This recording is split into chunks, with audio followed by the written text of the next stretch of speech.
آج ہمارے سبق کا موضوع ہے 6 دنوں میں کائنات کی تخلیق، اسلام اور سائنس کی روشنی میں۔ تو اسلام کا اصل موضوع انسان کی ہدایت اور رہنمائی ہے۔ اس کی تعلیمات کا مقصد یہ ہے کہ انسان دنیا میں آ کر اس کے ظاہری نقشوں میں نہ کھو جائے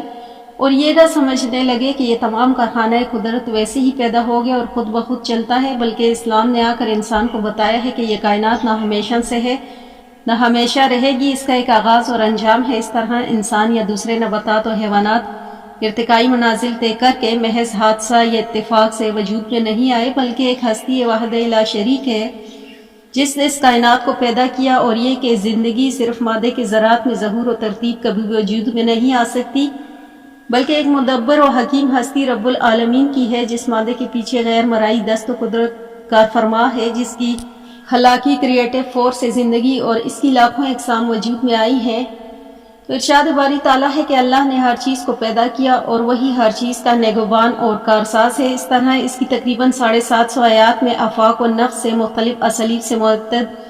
مثالیں بیان کر کے اسلام انسان کو ایسی ایک ہستی کے سامنے تکوینی اور تشریحی طور پر سر تسلیم خم کرنے کی ہدایت کرتا ہے اور بتاتا ہے۔ ارشاد باری تعالیٰ ہے کہ عنقریب ہم منکروں کو آفاق و نفس میں اپنی آیات دکھلائیں گے، یہاں تک کہ ان پر واضح ہو جائے گا کہ وہ حق اور سچ ہے۔ اس سلسلے میں قرآن کائنات اور حیات کی ابتدا اور تکمیل کا ذکر کرتا ہے، 2 دنوں میں آسمان کی پیدائش کا ذکر کرتا ہے اور 4 دنوں میں زمین، ان میں تمام چیزوں کے پیدا کرنے کا بیان کرتا ہے۔ پھر قرآن عظیم کی مختلف آیات میں تمام کائنات کی پیدائش کا ذکر 6 دنوں میں ہے۔ اس سے ہمارے 24 گھنٹوں کے دن مراد نہیں، بلکہ اللہ کا ایک دن 1000 سال یا 50,000 سال کے برابر ہے۔ اس لیے بعض مفسرین نے یوم سے مراد عصر یا پیریڈ لیا ہے اور 6 ایام سے تخلیق کائنات کے 6 ادوار 6 پیریڈ آف کریشن مراد لیے ہیں۔ علامہ ابو سعود العمادی نے لکھا ہے کہ 6 دنوں میں یعنی 6 اوقات ادوار میں، کیونکہ جو سورج کے زمین پر طلوع ہونے سے عبارت ہے، اس کا تحقق ہی ممکن نہیں، کیونکہ اس وقت آسمان اور زمین موجود نہیں تھے اور سورج بھی موجود نہیں تھا۔ پھر امام راغب اصفہانی نے یوم کی تصریح یوں کی ہے، یعنی یوم سے مراد ایک تو سورج کے طلوع سے غروب تک کا وقت ہے اور دوسرا اس سے مراد کسی بھی زمانے پر مشتمل مدت ہے، خواہ وہ جتنی بھی ہو۔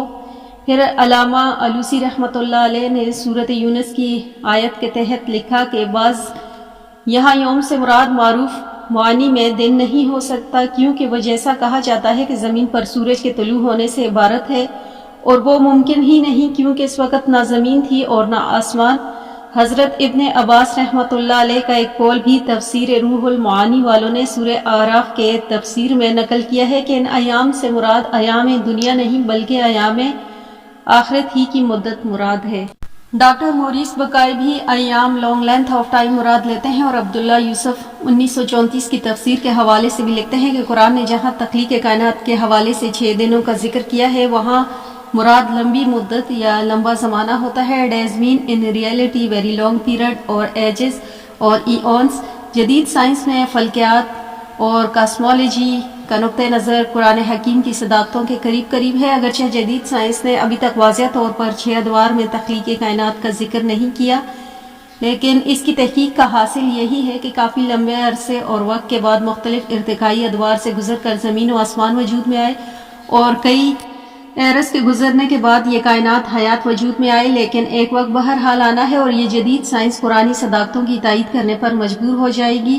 اس حوالے سے حضرت ابن عباس کا قول نقل کیا جاتا ہے کہ الزمان یفسر القرآن، یعنی زمانہ اور اس میں وقوع پذیر واقعات اور تحقیقات قرآن کی تفسیر کرتے ہیں اور کرتے رہیں گے۔ اس طرح اسلام تخلیق کائنات کے بارے میں اس حقیقت کا قائل ہے کہ ابتدا میں تمام کائنات ایک تخلیقی وحدت تھی، پھر اس کے بعد اس کی تقسیم کر کے زمین و آسمان بنائے گئے۔ قرآن حکیم میں ارشاد باری تعالیٰ ہے کائنات کے بارے میں، کیا کافروں نے اس پر غور و فکر نہیں کیا؟ آسمان اور زمین آپس میں ملے ہوئے تھے، پھر ہم نے انہیں الگ الگ کر دیا۔ اس آیات میں اللہ تعالیٰ نے بیان فرمایا کہ شروع میں زمین آسمان باہم ملے ہوئے تھے۔ آیت میں رتق کا مفہوم ہے، یعنی کسی چیز کا باہم ایک دوسرے سے ملا ہوا ہونا، اور فتق کا معنی ہے، یعنی 2 جڑی ہوئی چیزوں کو الگ الگ کر دینا۔ حضرت ابن عباس رضی اللہ تعالیٰ عنہ اور دیگر علماء مفسرین نے اس آیت کا یہی مفہوم بیان کیا ہے، یعنی زمین و آسمان شے واحد کی طرح تھے اور ان کے اجزاء ایک دوسرے سے جڑے ہوئے تھے، پھر اللہ نے ہوا کے ذریعے انہیں علیحدہ علیحدہ کر دیا۔ قرآن حکیم نے تخلیق کائنات کی نسبت سسولی تصور کو 14 سال پہلے بیان کر دیا تھا اور اہل و فکر دانش کو اس تخلیق کائنات پہ غور و خوض کی دعوت بھی دی تھی۔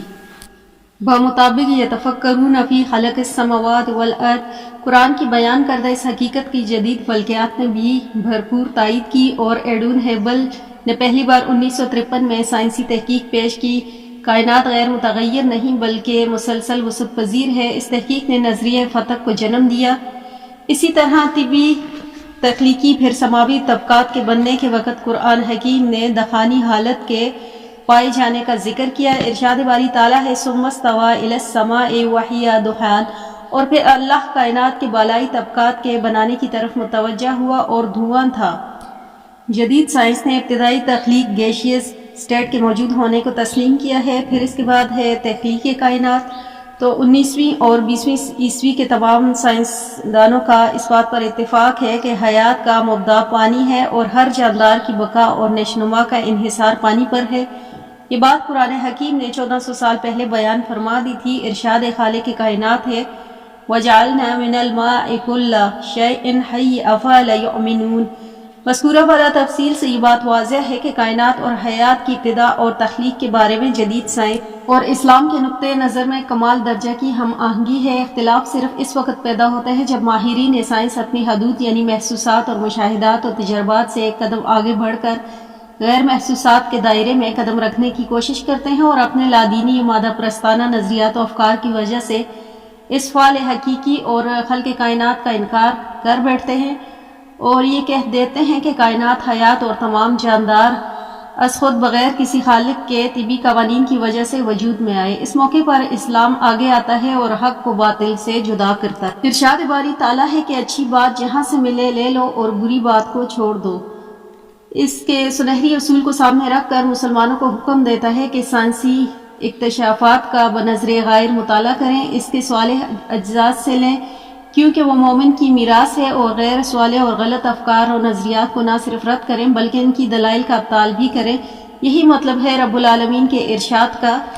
یعنی اسلام و قرآن کا مقصد یہی ہے کہ حق کا احقاق کرے اور باطل کا ابطال کرے۔ اگرچہ مجرموں کو یہ بات پسند نہ آئے، یہاں یہ بات ذہن میں رکھنا چاہیے کہ سائنس کے ثابت شدہ حقائق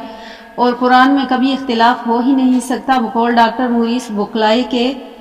کہ میں نے قرآن عہد نامہ قدیم اور عہد نامہ جدید کا جدید سائنس کے حوالے سے مطالعہ کیا تو بائبل میں جدید سائنس سے کئی اختلافات اور تضادات پائے گئے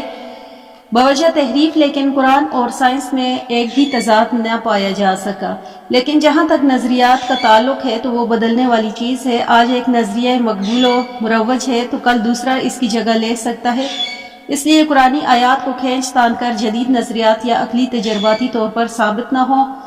اس کے مطابق کرنا نہ تو اسلام کے حق میں بہتر ہے اور نہ ہی منہاج کے اعتبار سے درست ہے۔ اس لیے ضرورت اس امر کی ہے کہ مسلمان سائنسدان صحیح معائنی میں اسلام اور جدید سائنسی کا علم حاصل کریں، یعنی سینکڑوں جہاں قرآن کی آیات موجود ہیں اور کئی زمانوں سے اس کا علم اس کی آیات میں پوشیدہ، اور اسلام کو اصل شکل میں مغرب والوں کے سامنے پیش کریں کیونکہ وہاں اسلام کی مسخ شدہ صورت پیش کی جاتی ہے،